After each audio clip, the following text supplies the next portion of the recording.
Tipos de investigación.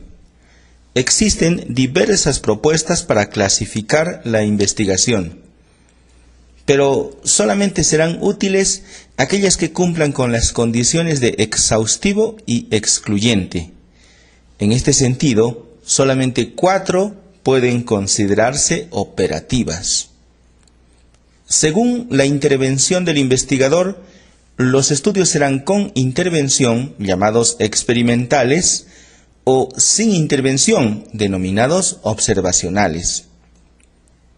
Según la planificación de la toma de datos, si los datos con los que trabajamos son planeados, el estudio es prospectivo, pero si los datos ya estaban registrados, el estudio será retrospectivo. Según el número de ocasiones en que se mide la variable de estudio. Si la medimos una sola vez, el estudio es transversal, pero si la medimos en 2 o más ocasiones, el estudio será longitudinal. Según el número de variables de interés, si el estudio tiene solamente una variable, el estudio es descriptivo, pero si tiene 2 o más, el estudio será analítico. Estas clasificaciones son exhaustivas porque no habrá ningún estudio que no pueda clasificarse en alguna de estas dicotomías. Y son excluyentes porque no habrá ningún estudio que pueda pertenecer a ambas categorías en estas 4 clasificaciones.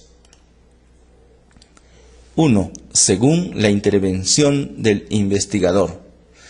Los estudios son observacionales y experimentales. Son observacionales si no existe intervención y los datos reflejan la evolución natural de los eventos. Todo esto ajeno a la voluntad del investigador. Y son experimentales si el investigador manipula la variable de estudio, por tanto son planeados, es decir, prospectivos. Se tendrá que hacer 2 mediciones, antes y después de la intervención, por eso son longitudinales. Y estas 2 mediciones tendremos que compararlas, por eso son analíticos. Y las modificaciones que encontremos en la segunda medida se deben a la intervención, por eso son explicativos. Son estudios de causa y efecto, además de controlados. 2. Según la planificación de la toma de datos. Los estudios son retrospectivos y prospectivos. Son retrospectivos cuando los datos se recogen de registros donde el investigador no tuvo participación y por tanto no puede tener la certeza ni dar fe de la exactitud de sus mediciones. Se conocen como datos secundarios. Los estudios son prospectivos cuando los datos necesarios para el estudio son recogidos a propósito de la investigación. Es el investigador quien realiza las mediciones. A estos datos se les conoce como primarios, y es que el investigador posee control sobre el sesgo de medición. 3.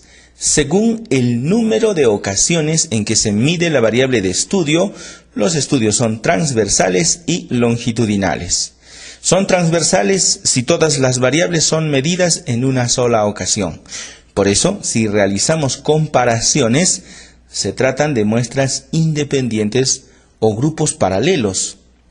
Y son longitudinales cuando la variable de estudio es medida en 2 o más ocasiones. Por eso, si realizamos comparaciones entre estas medidas, se tratan de muestras relacionadas. Son comparaciones antes-después. 4. Según el número de variables de interés, los estudios son descriptivos y analíticos. En los estudios descriptivos, el análisis estadístico es univariado, porque solo describe o estima parámetros en la población de estudio a partir de una muestra. Los estudios analíticos tienen por lo menos 2 variables de interés, por eso su análisis estadístico es bivariado.